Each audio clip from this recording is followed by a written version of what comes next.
There's some that are combined. A lot of them stand up, which is really cool to see. And there are some younger photos of him that I saw that his dreadlocks were just standing up, which leads me to believe that he most likely started out with just completely freeform or sponge rub or towel rub. Both of those methods could have definitely led to how his hair looks now. Now, speaking of methods, an easy way to indicate what method he chose is based on his hair type. His hair type is easily a 4B, and I know I do a bunch of videos on people with 4B hair type, but I always say this, that dreadlocks are very popular with this hair type because they're more suitable for the hair type. Not saying that people with straight hair or people with even 3 hair type can't get dreadlocks. I'm not saying that. I'm saying that it's easier for people with the 4 range hair type to get dreadlocks just because it locks up easier, quicker. Now, it doesn't mean that the 4 range dreadlocks are better. It just means that they're easier to lock up. That's why I say it's more suitable. But if you have straight hair, there's plenty of ways to get dreadlocks, and it's actually fairly easy with straight hair type as well.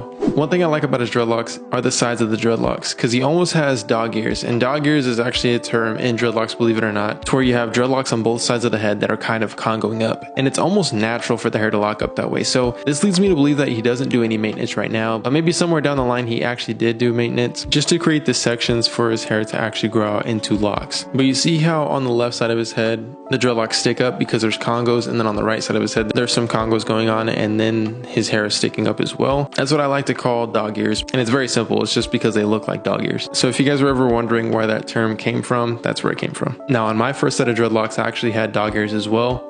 I had a 5 head Congo on my right side of my head, and then I had, I think, a 3 head Congo on the left side of my head. And that's really what it is. A Congo is 2 or more dreadlocks combined into one with single dreadlocks at the tips. Now, the difference between a Congo and a wick is that wicks are just a thick dreadlock, and Congos actually have splitted ends. So that's the difference.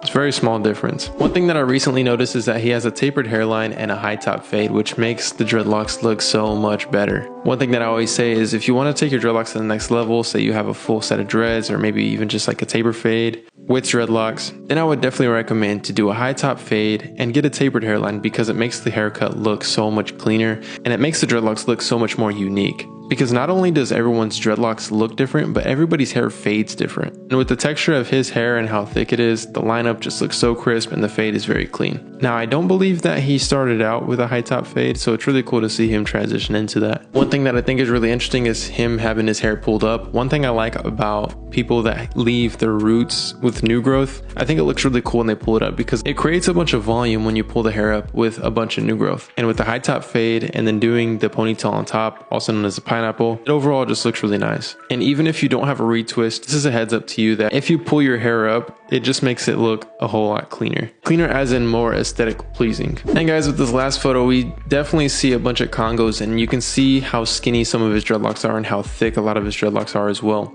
in this photo. And I honestly think it's really cool that he's not doing any retwist, but he's still getting fades because it overall just gives it a well-rounded look. One form of maintenance that I'm almost positive that he does is separation, because with this hair type, if you were to do no maintenance whatsoever, he would have more combined dreadlocks. So with that being said, there would be more Congos, there would be thicker dreadlocks, there would be bigger sections. So it almost seems that it's counterintuitive, but it's really not. And even looking at some of his dreadlocks, it looks like some of them